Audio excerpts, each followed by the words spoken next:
Olá, olá! Estamos começando mais um episódio de Médico para Paciente, o sexto episódio, e hoje o tema do nosso episódio é sobre saúde no idoso. Você está preparado para envelhecer? Estou aqui com meu amigo Luiz, como sempre. E aí, Luiz, você está preparado para envelhecer? Opa, uma temática extremamente importante. A gente sabe que, por definição, o paciente idoso é aquele paciente com mais de 60 anos ou mais. E hoje, segundo dados do IBGE, a população idosa ela corresponde a menos de 10%. E existem proposições de que em 2100 talvez corresponda a 40%. Será que a gente tem cuidado bem do nosso idoso? Será que a gente tem se cuidado para chegar nessa idade? Será que a gente tem se preocupado em fazer diagnósticos necessários e tratamentos adequados? Será que são seguros os diversos tratamentos e diversos procedimentos terapêuticos e intervencionistas dessa população? É para isso que a gente trouxe hoje numa conversa muito interessante Braulio Silveira, geriatra, que vai trazer para a gente a experiência dele e opiniões em relação a diversas temáticas. E eu já começo com algo extremamente interessante. Eu queria algo que é importante que a gente coloca no paciente idoso. Todo mundo aqui na família tem um paciente idoso. Claro. E todo mundo aqui sabe o quanto que geralmente o paciente ele é um conjunto de comorbidades. Ele é hipertenso, ele é diabético, ele tem uma artrite no ombro, ele tem uma artrite ele tem uma osteoartrose na coluna, ele é tabagista, ele tem depressão, ele tem dor, ele tem doença no estômago, ele tem doença no intestino. Então ele é extremamente polimedicado muitas vezes. E nada melhor do que um bom geriatra para colocar para a gente trazer um primeiro ponto. De que maneira o geriatra ele trabalha na ideia da hipermedicação, na ideia da polifarmácia, que é tão perigoso nos nossos pacientes idosos. Boa noite, obrigado por estar aqui com a gente. Boa noite, Luiz. Boa noite, Daniel. Primeiramente, eu gostaria de agradecer o convite e dizer que é uma oportunidade bem bacana poder falar para os pacientes, né? Informação nunca é demais. E esse é um tema extremamente relevante, né? Então, quando a gente fala em polifarmácia existem várias definições, mas o mais clássico é em relação a número de medicações. A gente está falando de cerca de 4 ou 5 medicações ou mais. Então, a polifarmácia é uma síndrome geriátrica, traz um impacto importante na saúde do idoso e está associada a diversos desfechos desfavoráveis, tá? Então, o excesso de medicações pode estar associado a quedas, a fraturas, a atendimentos em emergência. Então, só para a gente ter uma ideia, dados americanos mostram que, para a gente, assim, uma das causas de procura da emergência são reações adversas a medicações. Daí isso é extremamente prevalente. Então, assim, cerca de 6,5% dos pacientes que fazem remédios, eles podem procurar emergência por reação adversa. E quando a gente considera só a faixa etária geriátrica, isso pode chegar a mais de 10%. Tá? Então a gente entende o idoso como uma faixa etária bastante heterogênea, né? Como tu falou, Luiz. Então os idosos eles podem ser multimórbidos, ter várias doenças, né? Doenças crônicas, e de certa forma o cuidado pode ser fragmentado, né? Então a fragmentação desse cuidado pode fazer com que nossos pacientes tenham várias prescrições médicas. É super perigoso, né? Ele vai no cardiologista, ele vai no gastro, ele vai no neuro, ele vai no psiquiatra, ele vai no pneumologista. Quando vai ver, gente, quem é que administra isso? Geriatra. Exatamente. Então, a gente deve parar e pensar e tentar articular, né, e orquestrar toda essa sinfonia de medicações, né? Então, considerar não só a idade do paciente, né? Quando a gente está falando de pacientes geriátricos, por eles serem tão heterogêneos, a gente basear-se apenas nossas condutas na idade cronológica é um erro, né? Porque nossos pacientes são diversos, né? Então eles têm várias doenças. Então a gente se baseia na idade, se baseia na funcionalidade, na independência, na autonomia, na capacidade que esse paciente tem de viver na comunidade e cuidar de si, né? E também, e não menos importante, nas expectativas e nos desejos do paciente, né? Às vezes a gente tem um paciente que não quer fazer determinado tratamento, não quer fazer determinada medicação, mesmo a gente conversando e a gente orientando, e a gente deve respeitar, né? Então, a avaliação de polifarmácia ela é bem abrangente, né? Quando a gente avalia as medicações, a gente avalia não só o número, a gente avalia a indicação, né? A gente avalia se porventura tem medicações que são inapropriadas para o idoso, e aí a gente sabe que o próprio processo de envelhecimento ele leva a alterações que fazem com que os idosos eles sejam mais susceptíveis a ter efeitos adversos de medicações. Então, medicações que para a gente, porventura, elas sejam inócuas ou tenham efeitos adversos bem leves ou até não tenham, nos idosos eles podem ser extremamente lesivas, né? Então, das medicações que a gente vê prescrito mais comumente que são, de certa forma, inapropriadas para os idosos, a gente vê medicações benzodiazepínicas, né? Como o famoso diazepam, o Rivotril, né? Alguns antidepressivos, como os tricíclicos, a amitriptilina. Então, todos esses remédios eles podem ter efeitos danosos, né? Então, acho que um ponto de partida é a gente tentar entender qual o objetivo com cada remédio, se esse remédio faz sentido naquele momento da doença do paciente, entender a preferência do paciente e também entender se há interação entre os remédios, né? Então, isso também pode ser extremamente relevante. Eu normalmente descubro, né, que o paciente precisa de uma avaliação de um geriatra quando ele vem para consulta e para ele me falar os remédios que ele faz uso, ele já abre a carteira ou então pega na bolsa um papel escrito assim, inúmeros medicamentos. Aí eu vou anotando, vou descrevendo lá. Aí eu vou vendo, cara, esse com esse vai dar esse efeito colateral, com esse eu fico pensando, cara, como que, se para mim seria difícil tomar esse tanto de medicamento, imagina para esse paciente que é idoso, que tem menos água no organismo, que tem um distúrbio, pode ter um distúrbio de sono, a gente não sabe. Se ele cair é muito pior para ele do que para mim, né? Porque ele pode fraturar alguma coisa. Então, normalmente, para você que conhece alguém, que tem um avô ou uma avó, que faz uso de muitos medicamentos, que você, para lembrar dos medicamentos que ele faz uso, você tem que anotar, porque assim, já atendi paciente que tomava 20 medicamentos. Já peguei um de Cara, isso não é normal. Nem para pessoa, nem para um adulto é normal, imagina para um idoso. Só que aí você vai explicar para eles, esse aqui eu acho que dá para tirar, esse aqui. Tem um monte de vitamina que eles gostam, só que as pessoas pensam que vitamina não faz mal, e aí sai tomando. Eu já reforço aqui, vitamina faz mal. Vitamina faz mal. E segundo, as pessoas às vezes pensam que o idoso, ele não tem autonomia. Ele acha que quem vai mandar nele é o filho, sei lá, uma nora. E aí o idoso fica, se ele mesmo, às vezes ele sabe que o remédio não está fazendo bem, ele está querendo parar, tá falando, não, esse remédio... Às vezes ele reclama, tô sentindo isso, tô urinando demais, tô ficando tonto. Mas o médico passou e tal. Então meio que os próprios efeitos colaterais que se você sentisse, você ia reclamar para o médico para ele mudar, as pessoas meio que tiram do idoso aquela autonomia dele, e aí é quando às vezes acontece uma tragédia, ele cai, fratura um fêmur, Exato. né? Então eu acho que normalmente quando você começa a tomar muito remédio, o idoso, você começa a perceber que ele está tomando muito remédio, eu acho que está na hora de procurar um geriatra. Exatamente. E escutar, né? Acho que a gente tem... Não é porque ficou idoso que ele não tem voz ativa, é a própria vida dele. Pelo contrário, eu acho que a gente acaba atendendo no perfil neurológico muito paciente idoso, e o ponto fundamental, ele tem que entender que ele tem que ser ativo no processo de saúde-doença. E a gente tem que entender as expectativas, os objetivos, e a gente tem que alinhar o que ele interpreta da doença, que muito idoso tem definições e preconceitos de medicamentos e de tratamentos, em que se a gente não fizer aquela consulta personalizada para o idoso e entender como ele já teve as experiências prévias de tratamentos ou mesmo os diagnósticos prévios, a gente vai falhar e tudo que a gente prescreveu não vai ser feito. Então é muito importante no paciente idoso estabelecer a expectativa e mostrar que ele é um agente ativo nesse processo. Ele tem que acordar e fazer atividade física, ele tem que ser encorajado para fazer uso das medicações segundo a prescrição, ele tem que perceber como o paciente idoso, ele é importante na tomada de decisão. Isso é importante até no desenvolvimento cognitivo, que aí trazemos um segundo ponto de destaque. Cognição. Sem dúvida, a cognição é algo que é uma queixa frequente, que perpassa a neurologia, a neurocirurgia, perpassa a geriatria, perpassa a psiquiatria, psicologia. E também é uma queixa do cuidador, do familiar. De que maneira qualquer esquecimento relatado pelo idoso, ele deve ser levado em consideração? Eu, família, eu tenho que me preocupar sempre?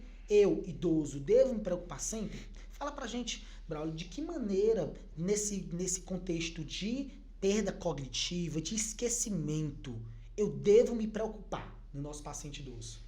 Excelente, eu acho que é um tema bem prevalente no ambulatório, não só da geriatria, da neurologia, né? Tem uma grande interface. Queixas cognitivas, principalmente queixa de memória, né? Bem impactante no idoso, né? E geralmente os idosos eles pensam principalmente em causas neurodegenerativas, né? Como Alzheimer e tudo mais. Então, quando a gente está avaliando um paciente com queixa cognitiva, é uma consulta um pouco mais extensa e detalhada, porque a gente precisa entender todo um contexto, né? A gente precisa, a partir da entrevista, da anamnese, entender qual é o sintoma, como é que ele acontece, né?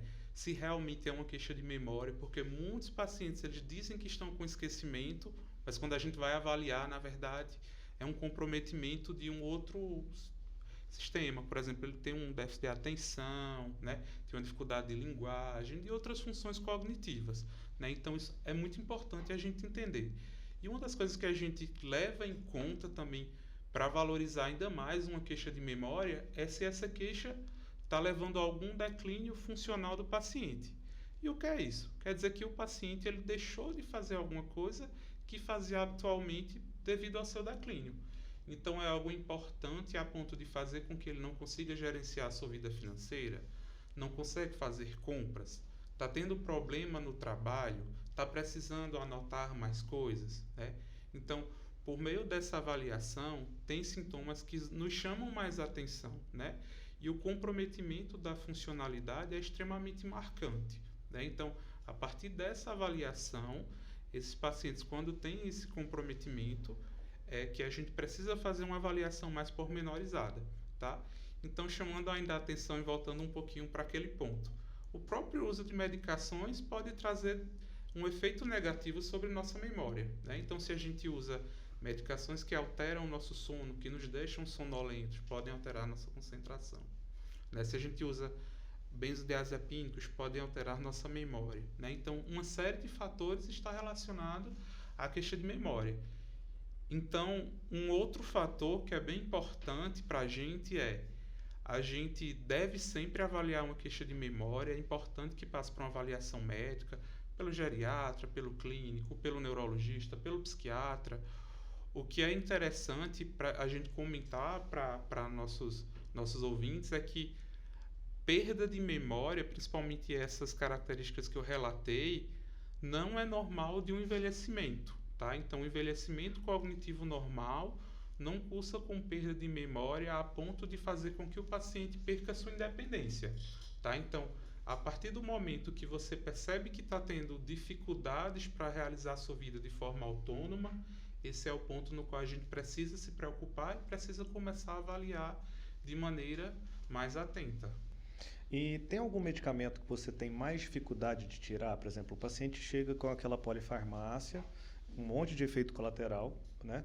E tem algum medicamento que você, normalmente quando você vê que eles fazem uso, você tem uma dificuldade, uma resistência maior do paciente parar de tomar, mesmo você convencendo, explicando para ele? Sim, tem sim. Eu acho que na prática da gente, né, eu acho que até o Luiz vai concordar, os benzodiazepínicos são os mais difíceis da gente descrever. Ganhadores de problema. Ganhadores de longe, assim. Então, os pacientes são medicações baratas, são medicações que funcionam, né? Se não funcionassem, eles não usavam, né? E os pacientes usam de longa data. Então, quando os pacientes chegam para mim, a gente avalia medicações inapropriadas, a gente vê que o paciente usa há décadas um benzodiazepínico. Então, é extremamente difícil a gente conseguir convencer e conversar com o paciente, porque às vezes parece que é mais seguro para o paciente um tratamento farmacológico do que a gente tentar uma higiene do sono, tentar uma terapia comportamental, né? Algo que funciona, mas que os pacientes eles acabam não conhecendo tanto, né? Então, eu acho que de longe os benzodiazepínicos são os mais difíceis. A gente tenta fazer um desmame, que é aquela redução gradual de dose, isso de forma bem mais lenta possível. Quando há indicação realmente de tratamento farmacológico, a gente tenta fazer terapias que porventura são mais seguras, mas é extremamente complicado, né? Então eles reduzem, sentem o efeito, a falta do efeito, voltam a usar, às vezes dizem que reduz e não reduziu, né? Então acho que é o mais difícil mesmo, né? Então o benzo está bem associado à dependência, né? Fora aqueles efeitos adversos que a gente conhece, eu acho que todo mundo conhece, né? Declínio cognitivo, risco de sedação, risco de queda, que estão extremamente importantes nos pacientes idosos. Lembrando que os benzodiazepínicos que o Braulio falou são os diazepams, né? O frontal, que é o prazolam, bem famoso, Rivotril.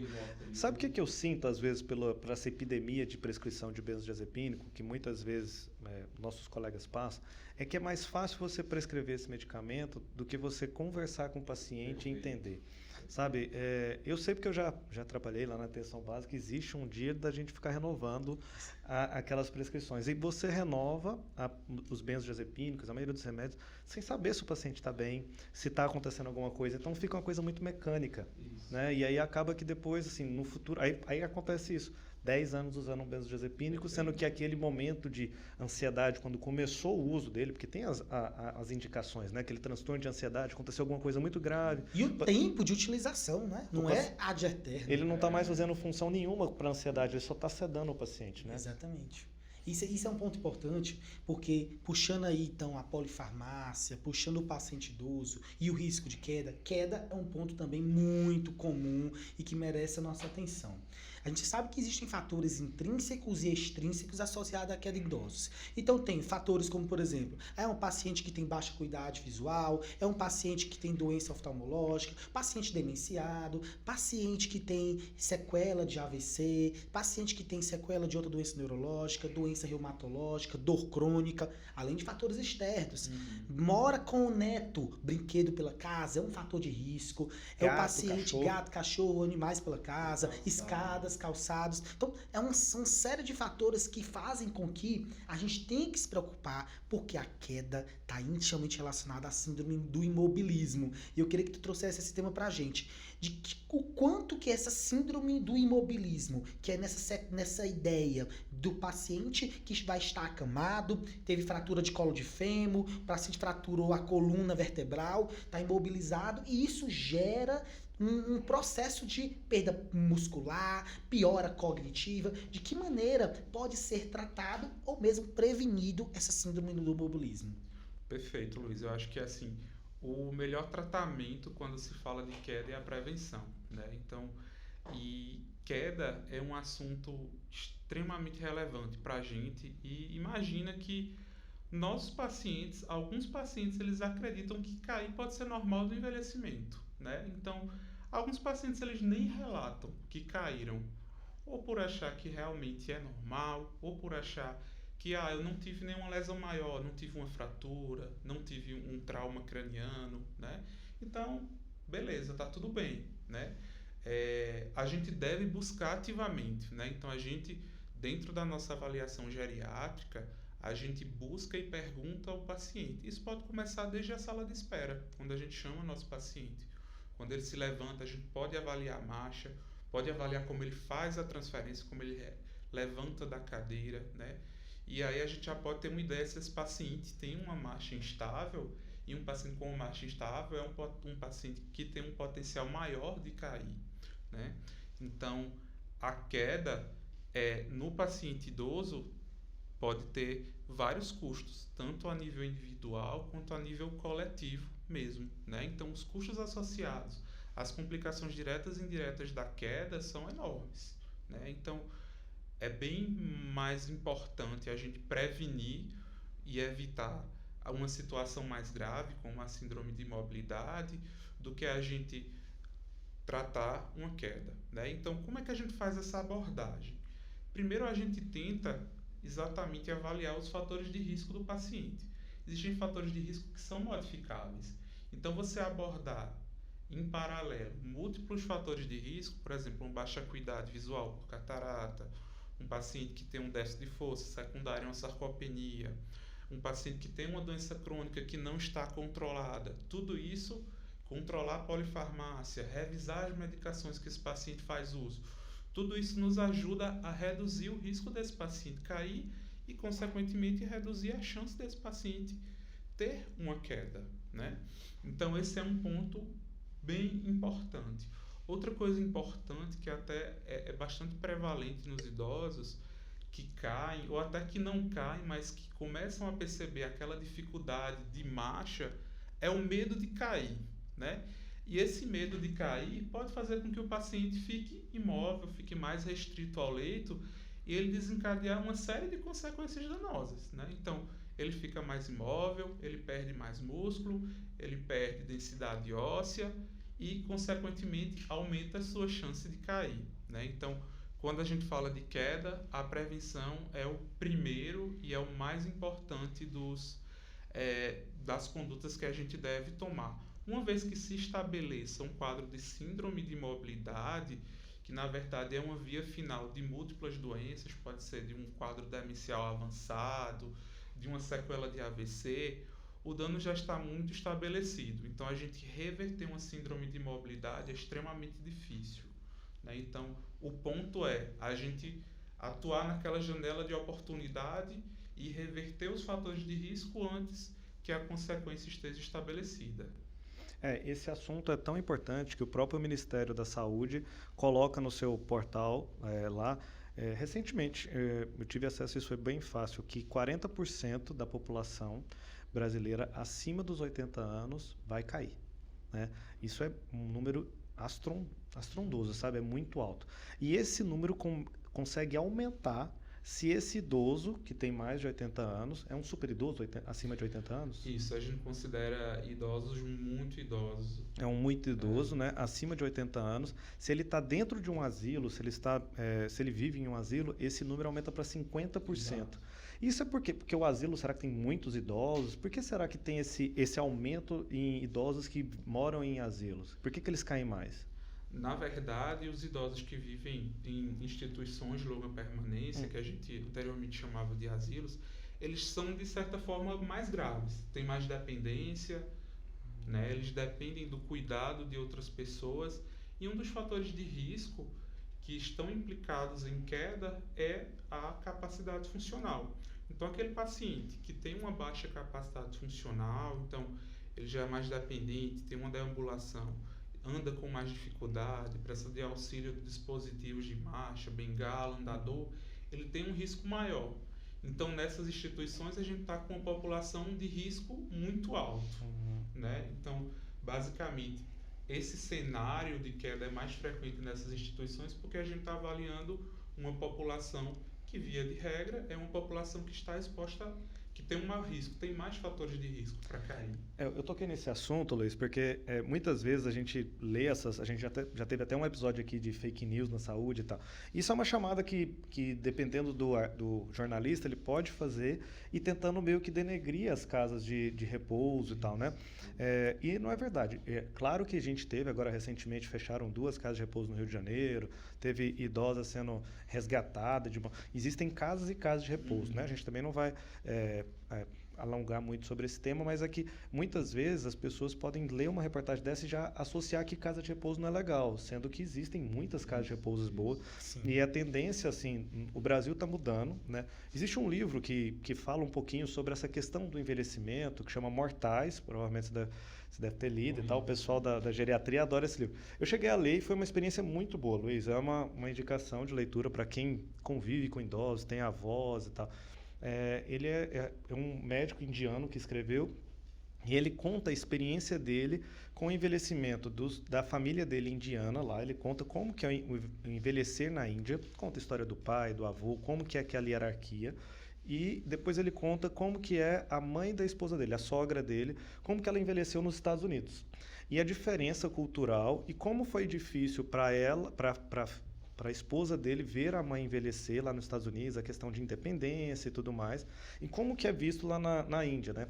Então, muito da nossa cultura é muito mais parecida com é uma cultura ocidental muito mais parecida com a cultura americana. E lá já existe essa questão de, à medida que a gente vai envelhecendo e muitas vezes o paciente não perdeu toda a sua cognição, não é tão grave, e ele mesmo prefere morar numa casa de repouso porque ele sabe que vai ser mais bem tratado, né? E aqui no Brasil a gente ainda está nessa transição, né? O livro é interessante para você ver como que você consegue entender mais ou menos como que são os dois lugares. Aí ele faz algumas reflexões para você tentar entender, tentar prever como vai ser seu envelhecimento. Mexe bastante, principalmente se você tiver algum idoso na sua família que tem alguma debilidade, alguma coisa assim, que esteja mais fragilizado, né? Dito isso, você acha que nosso país está preparado para cuidar do idoso? Pois é, um ponto interessante. Do ano de 2020 até o 2030, foi considerado a década em prol do envelhecimento saudável feito pela OMS. Nessas estratégias, infelizmente, esse período começou, infelizmente, com a pandemia, em que os idosos foram os que mais sofreram, infelizmente, os que mais faleceram, que também vem desenvolvendo sequelas naquela síndrome pós-Covid. Dito isso, será que estamos prontos para envelhecer? Será que estamos prontos para cuidar dos nossos pacientes idosos? Isso é um questionamento muito importante, porque quando a gente fala no cuidado do idoso, eu estou falando não só do acompanhamento médico interdisciplinar, mas a chegada do idoso ao fisioterapeuta, o acesso do idoso ao psicólogo, ao terapeuta ocupacional. É tão importante esses profissionais, ao nutricionista, ao serviço social, é tão importante esse pool de profissionais dando assistência, porque imagina um paciente com déficit cognitivo, perda de memória, um paciente com Parkinson, em que não tem uma fisioterapia adequada, um paciente que tem perda cognitiva e não tem estimulação, não tem como oferecer as terapias cognitivas, eu estou oferecendo uma assistência inadequada, isso tem o declínio, eu não tenho a minha performance perfeita no meu idoso. Então eu queria trazer para Braulio um ponto. Pensando nessa década do envelhecimento saudável, estabelecida pela OMS no período de 2020 a 2030, de que maneira você tendo um paciente idoso, porque o idoso que vai procurar o geriatra tem que ser necessariamente um paciente que esteja doente, ou ele poderia ir para o geriatra na busca de prevenção, na busca de orientações? De que maneira poderíamos orientar nossos pacientes que estão escutando, que pode ter o vizinho que não tem doença nenhuma, mas que pode talvez ser necessário o acompanhamento com o geriatra? De que maneira a gente poderia orientar um envelhecimento saudável nesses pacientes com 60 anos ou mais? Perfeito. Assim, a gente acaba vendo muito mais pacientes com problemas de saúde já estabelecidos, né? O que é uma pena, né? Então, a gente como geriatra é especialista no processo de envelhecimento. Então, todo aquele paciente que esteja preocupado com o seu processo de envelhecimento, que queira envelhecer de forma ativa, prevenindo agravos, que é a melhor forma de você buscar saúde, né? Ele pode procurar o idoso, tá? Então, a avaliação geriátrica é uma avaliação individualizada. Então, a gente faz uma avaliação ampla, baseada não só no aspecto clínico, mas em outros aspectos, e a partir disso a gente traça um plano de cuidados a médio e a longo prazo. Então, todo paciente vai ter um cuidado diferenciado. Então, aqueles pacientes que não têm problemas de saúde, que não têm comorbidades, mesmo aqueles que não estão na faixa etária geriátrica, né, após os 60 anos, eles podem procurar o geriatra, né, para ter um envelhecimento melhor, né? Então, acho que esse é um ponto bem importante, né? A gente acaba tendo como hábito ou como cultura só procurar o médico quando a gente tem problemas de saúde, né? Então, eu acho que o ponto de inflexão é a gente tentar buscar saúde, buscar manter-se saudável, né? Então, dentro desse aspecto, é muito melhor a gente ter uma promoção de saúde, né? Ter hábitos saudáveis, fazer atividade física, ter uma dieta balanceada, né? E tudo isso passa por um acompanhamento médico e um acompanhamento interdisciplinar. Com certeza. E aí eu passo agora a pergunta. Você acha que a nossa população está preparada para envelhecer? É uma pergunta difícil, né? Eu acho assim, a gente, como país, nós e os países subdesenvolvidos, eles passaram por um processo de transição muito rápida, né? Então, se a gente comparar com um país em desenvolvimento, esses países passaram por um processo de envelhecimento ao longo de um século, né? Então, surgiram muitos desafios para a gente, né? A gente precisa ter melhor adaptação, melhor inclusão aos nossos pacientes idosos, né? A gente precisa ter um sistema de saúde que seja pensado também incluir os nossos idosos. A gente precisa ter políticas públicas que incluam o idoso, né? Então, eu acho que a gente ainda está um pouco aquém, a gente pode melhorar muito na avaliação e na abordagem da pessoa idosa, tá? Então, acho que é algo que a gente ainda pode melhorar como sociedade. Isso é um fator muito importante, que muitas vezes a gente vê a questão do respeito ao idoso, né? Existe um estatuto do idoso, né? Que muitas vezes ele não é obedecido, né? Nas instituições, no dia a dia. É o próprio respeito à educação, né? Às vezes a pessoa é idosa, mas as pessoas não querem dar o direito que ela tem, às vezes, de pegar uma fila preferencial. Às vezes ela só tem um caixa, tudo bem, quando só tem um caixa, todo mundo está na mesma fila, mas não custa nada você deixar um idoso, mas ele é aposentado, não sei o quê, ele não faz nada. Pô, mas ele não consegue ficar em pé muito tempo, tem que entender. Existem outras coisas. Quando você vê a desculpa das pessoas que não querem deixar um idoso ter preferência, poder... Eu acho que é uma tremenda falta de respeito, sabe? Às vezes eu fico pensando, será que trata desse jeito um idoso, o avô, a avó dele também, ele trata desse jeito? Às vezes eu fico pensando, será que a educação dele foi assim, de não valorizar o próximo? Às vezes eu fico pensando, às vezes, nessa questão de educação, que eu acho que falha muito na nossa sociedade, que é diferente quando a gente olha para o Japão, que são países que têm uma população idosa muito maior, no qual eles valorizam muito, né? Os idosos estão extremamente incluso dentro do dia a dia, né, da família, porque às vezes a gente tem uma noção do idoso, não, o vozinho tá lá, deitado na cama, tá lá, sentado na poltrona dele. Não, a gente tem que estimular o nosso avô, o nosso pai mais idoso, a fazer atividade física, a gente tem que estimular a estar presente com a gente, indo pra missa, fazendo atividade física, indo ter relacionamento social. Tudo isso influencia no resultado e na performance cognitiva dele. A gente tem que estimular uma alimentação saudável, a gente tem que estimular o paciente idoso a falar das queixas dele e ele perceber que ele é agente ativo e não passivo em todo esse processo de envelhecimento. Porque a gente fica aquela coisa, né? É do envelhecimento. E como o Braulio já colocou, diversos sintomas não fazem parte do envelhecimento. A gente coloca aqui perda de peso persistente, a gente coloca aqui perda cognitiva que perde a funcionalidade, coloca aqui quedas frequentes, até mesmo queda é um sinal de alarme, né? Paciente idoso que sai caindo, eu tenho que investigar o que está acontecendo. Será que ele não tem infecção urinária? Será que ele não tem anemia? Será que ele não tem um câncer? Será que ele precisa de investigação? Então, puxando agora essas investigações, o quanto... Existe uma palavra que a gente sempre fala, eu falei no início, a hipermedicação, mas também o hiperdiagnóstico, né? Será que é necessário a gente dar vários diagnósticos no nosso paciente idoso? Então, quando a gente coloca diagnósticos, a gente está falando aqui de exames de imagem, a gente está falando de procedimentos de endoscopia, colonoscopia, procedimentos intervencionistas para tratamento, como cirurgias ou mesmo procedimentos minimamente intervencionistas. Todos esses procedimentos que buscam dar o diagnóstico ou mesmo terapêuticos no paciente idoso, eles precisam ter uma visibilidade, eles precisam ter um cuidado e uma orientação personalizada. O paciente idoso, por exemplo, puxando aqui para o lado meu quando eu trato a dor crônica, o paciente idoso ele precisa de um tratamento adequado, uma sedação mais adequada, uma avaliação pré-operatória, cardiológica adequada e uma avaliação clínica para eu entender a causa exata daquela dor e, principalmente, Dona Maria, seu João, sem pergunta na consulta, por conta dessa dor, o senhor não faz o quê?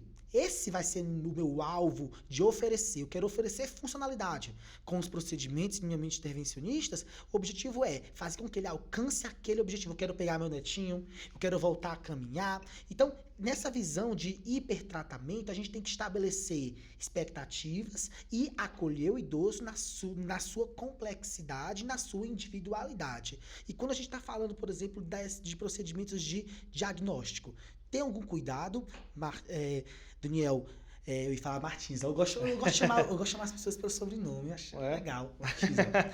Em relação a diagnósticos, procedimentos diagnósticos, tem algum cuidado que faz endoscopia? Tem algum cuidado específico nesse paciente? Me fizeram uma pergunta recentemente, essa semana, a respeito do preparo na colonoscopia para uma paciente de 80 anos. A primeira coisa é, realmente ela precisa fazer esse exame? porque se ela tem 80 anos, ela não precisa fazer a colonoscopia preventiva, porque ela já passou da idade. A gente vai submetê-la a um risco maior do que o benefício, né? E é um dos primeiros preceitos quando a gente se forma lá no juramento, é o não malefício, né? Então, primeira coisa é entender por que está pedindo. Aí, se ela tem um sintoma, um sinal de alarme, né? Tá perdendo peso, tá com fezes enegrecidas, tá evacuando sangue nas fezes, e já foi avaliada por um médico e ele acha necessário, aí tudo bem. Aí a gente vai fazer um preparo que é bem mais leve, então o paciente vai ficar 2, 3 dias fazendo um preparo, mas de maneira que ela não fique sem comer. Os remédios não são suspensos. Se o paciente é diabético, a gente controla um pouquinho a quantidade de insulina ou os remédios para ele poder não ter efeito colateral, porque vai se alimentar menos. E em alguns casos, quando o paciente é muito debilitado ou passa mal, a gente precisa até internar o paciente para fazer uma colonoscopia. Aí é o caso de um paciente que interna, faz o preparo, mas durante o preparo que ele está no hospital, ele está sendo hidratado. Então a gente calcula tudo certinho para não hiperidratar também, que se encharcar o vozinho, ele vai ter problema cardíaco, não vai conseguir fazer o exame também. Mas o principal é saber se realmente esse idoso precisa fazer o exame. É ou não é, Braulio? Perfeito, perfeito. Acho que primeiro é entender a indicação, né? Então, a gente atualmente, né, tem disponibilidade ampla, né, de testes diagnósticos, prognósticos, exames de imagem, e a gente acaba incorrendo, né, no que a gente chama de sobreuso, né? E o sobreuso pode ser segmentado de sobrediagnóstico, sobre tratamento, né?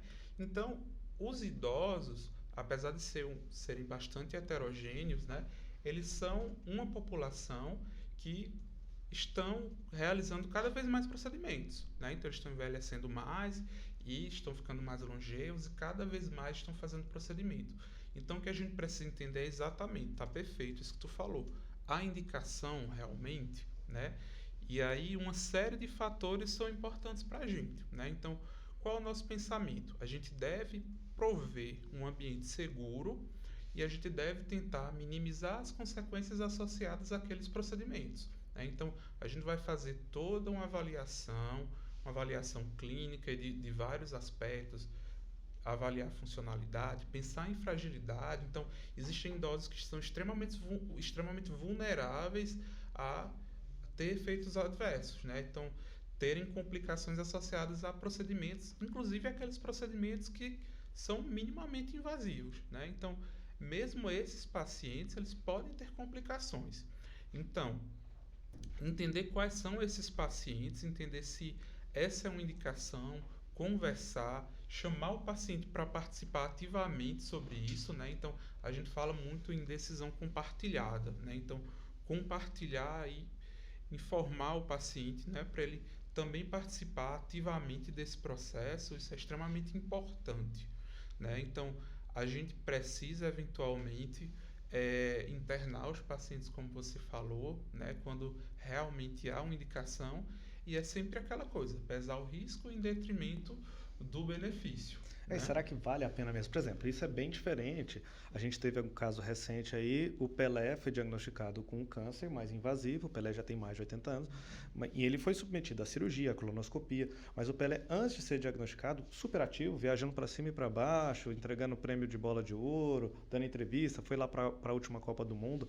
Então, é diferente, né? De um idoso que às vezes já está muito debilitado, não está conseguindo, já está no seu final de vida mesmo, e aí a família, naquela questão de querer, às vezes... sabe o que eu sinto? Às vezes que a família acha que uma forma de amor, uma forma de carinho é fazer mais exame, é não, sabe? Sendo que eu acho que é o contrário. Ou entender, será que precisa mesmo, ou submeter a isso, tal? Não é mais exame, não é mais tomografia, que é muita radiação, com contraste que ainda pode ter, não é uma endoscopia ou uma colonoscopia que vai...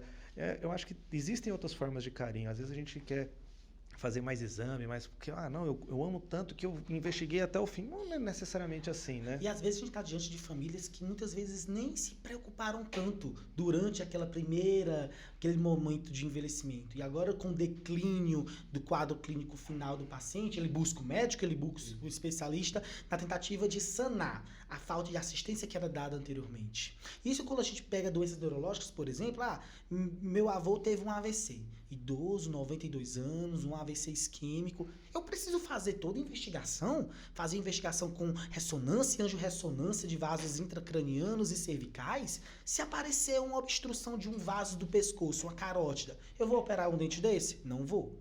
Eu vou fazer um stent? Não vou. Então, eu acho que resume muito bem finalizando o nosso encontro, realmente é a gente dar um atendimento e uma avaliação personalizada para o nosso paciente idoso. Hoje a gente tem que entender a funcionalidade, a expectativa do idoso e da família e principalmente conversar. Como a gente sempre fala aqui, né? O podcast de médico para paciente, ela tem esse objetivo de trazer informação. Quando a gente conversa no consultório, quando a gente conversa aqui, traz especialistas da área, o nosso objetivo é dar mais ferramentas aos nossos pacientes e ouvintes sobre isso. O que é que eu posso fazer para melhorar a saúde do meu pai, para melhorar a minha saúde e, no nosso tema, para a gente envelhecer melhor. E aí? O que a gente pode fazer? Desculpa, Luiz. O que a gente pode fazer, pegando aqui o Braulio, aproveitar ele aqui, o que a gente pode fazer para envelhecer melhor? Antes de responder isso, eu queria puxar apenas uma reflexão, tá? A gente tava lendo sobre diagnóstico, overuse. Então, acho que cabe muito para o idoso aquela reflexão. Será que mais é sempre melhor, né? Será que mais no sentido de fazer mais exames, solicitar mais procedimentos, investigar mais, descobrir precocemente a doença, vai trazer um benefício para o paciente? Certamente não, né? Então, em alguns casos, inclusive, isso pode acelerar um desfecho grave, né? A gente pode aumentar a morbidade e até levar à morte do paciente, né? Então, a gente fala muito em proporcionalidade, né? Então, nosso cuidado deve ser proporcional ao paciente, né? A expectativa do paciente, a fragilidade, a sua funcionalidade, né? Então, eu acho que entender isso é um dos grandes desafios para a gente como médico geriatra e como médicos que cuidam de pacientes idosos. Então, a gente sempre está refletindo e pensando no sentido de que será que essa conduta, por menor que seja ela, tá? Uma prescrição, acrescentar um remédio, solicitar um exame, será que eu vou trazer realmente um benefício ou será que eu vou aumentar o risco para esse paciente, né? Então, algumas condutas elas podem ser iatrogênicas, né? Então, esse entendimento é extremamente importante, né? Para a gente como médicos e também para nossos espectadores como pacientes e como acompanhantes de pacientes, né? Então, entender que nem sempre mais é melhor, nem sempre mais traz mais segurança e que às vezes menos é mais, né? Então, eu acho que esse é uma das coisas importantes quando a gente fala de envelhecimento. E outra coisa importante para a gente entender, o idoso é bastante heterogêneo, isso eu já repeti algumas vezes, né? Então, se você observa uma pessoa idosa com 60 anos e outra pessoa idosa com 60 anos, ela pode ser diametralmente oposta, né? Ela pode ser extremamente funcional, independente, e por outro lado a gente pode ter um idoso que é extremamente dependente. Então, o que faz sentido para esse paciente não faz sentido para esse, né? Então, além da gente pensar numericamente, pensar apenas em idade, a gente deve considerar uma série de fatores. Porque às vezes acontece de a gente contraindicar alguma coisa que claramente vai trazer um benefício e vai agregar ao nosso paciente apenas pela idade, sem considerar os outros fatores. Isso é o que a gente chama de etarismo, né? Preconceito pela idade, né? Então, isso também acontece, é algo que eu acho que vale a pena a gente refletir. Então, tudo isso passa por uma avaliação pormenorizada. Eu acho que isso é um aspecto extremamente importante. Eu queria agradecer a sua presença aqui. Show de bola. Foi muito importante. Eu acho que deu para elucidar bastante essa questão do envelhecimento, como a gente pode se portar, o que a gente pode fazer para cuidar dos nossos pais, dos nossos avós, os detalhes, né, essas questões mais internas da nossa relação, né, com o médico, com o paciente. É importante a gente salientar que mesmo você sendo idoso, você tendo algum idoso na sua família, ele tem a voz, ele pode participar, né? Então é importante você dar a voz para ele, né? Deixa ele participar do momento. Com certeza. Então fica aqui a galera acompanhar a gente no @de médico para paciente, Estamos no YouTube, estamos no Spotify. Clica lá, segue, compartilha, acompanha e a gente vem trazendo mais informação como sendo uma arma para a gente perpassar esse processo de saúde e doença. Mais uma vez agradeço aí a oportunidade de um bate-papo super interessante de uma temática tão presente. Cada vez mais idosos no Brasil e no mundo. Obrigado, vice. De nada. Eu que agradeço a oportunidade. Eu acho que é sempre legal a gente falar sobre saúde do idoso. É um tema extremamente relevante, né? A gente tem várias dúvidas, nossos pacientes têm várias dúvidas e como tu falou, né? A sociedade está envelhecendo, né? Então todos nós temos que saber lidar com as pessoas idosas, né? Então isso passa por educação, né? Então esse podcast é extremamente relevante, né? E eu fico à disposição para novos podcasts, é só chamar que vamos embora. Show de Obrigado. bola. Ó, qualquer dúvida, deixa sua pergunta aqui, a gente vai responder todo mundo. Curte e qualquer coisinha pode mandar dúvida também no nosso Instagram, no meu @DanielMartins e no... @drlucevero Neurocirurgia. Um abraço, galera. Abraço, tchau, tchau.